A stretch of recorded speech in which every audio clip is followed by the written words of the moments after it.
తిరుపతి జిల్లా కోట మండలం శ్యామసుందరపురంలో వెలిసి ఉన్న శ్రీ అభయాంజనేయ స్వామి ఆలయం వద్ద భక్తుల సౌకర్యార్థం అన్నప్రసాద వినియోగ కార్యక్రమాన్ని నిర్వహించారు. ముందుగా ఆలయ నిర్వాహకులు శరవణన్ ఆధ్వర్యంలో స్వామివారికి ప్రత్యేక పూజలు, అభిషేకాలు నిర్వహించారు.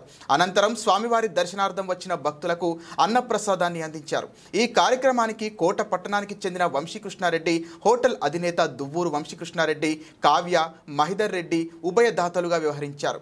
వంశీకృష్ణారెడ్డి తల్లిదండ్రులు దువ్వూరి మునరత్నం రెడ్డి, మంగ లక్ష్మమ్మ 4వ వర్ధంతి సందర్భంగా వారి జ్ఞాపకార్థంగా ఈ అన్నప్రసాద వినియోగ కార్యక్రమాన్ని నిర్వహించడం జరిగిందని ఆలయ నిర్వాహకులు శరవణన్ తెలిపారు. ఆంజనేయ స్వామిని దర్శించుకున్న భక్తులు అన్నప్రసాదాన్ని సద్వినియోగం చేసుకున్నారు. ఈ కార్యక్రమంలో ఇప్పలపల్లి కిష్టయ్య, బాలు, నాగేంద్ర తదితరులు పాల్గొన్నారు.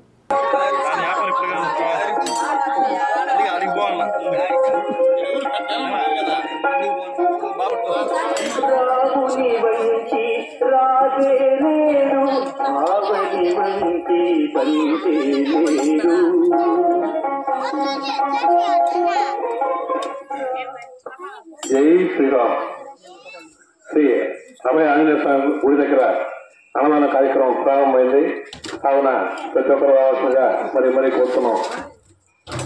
శ్రీమతి కావ్యమ్మ, మహేందర్ రెడ్డి ఎవరు ఆధ్వర్యంలో 10 మందికి పేదవారికి అన్నదాన కార్యక్రమం చేయాలని గొప్ప మనసున్న ఈ వ్యక్తి ప్రతి సంవత్సరం వాళ్ళ అమ్మ నాన్నతో వర్ధంతి సందర్భంగా ఈ అన్నదాన కార్యక్రమం నిర్వహిస్తున్నారు. వారి తల్లిదండ్రుల ఆశీస్సులు, శ్రీ అభయ ఆంజనేయ స్వామి అనుగ్రహం వారిపై, వారి కుటుంబంపై ఎల్లవేళలో ఉండాలని ఆ స్వామి వారిని మనస్ఫూర్తిగా కోరుకుంటూ గుడి దగ్గర అన్నదాన కార్యక్రమం జరుగుతుంది. అందరూ రావాల్సిందిగా మరి ప్రార్థిస్తున్నాం. జై శ్రీరామ్.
రామచంద్ర అయిన బిర్యానీ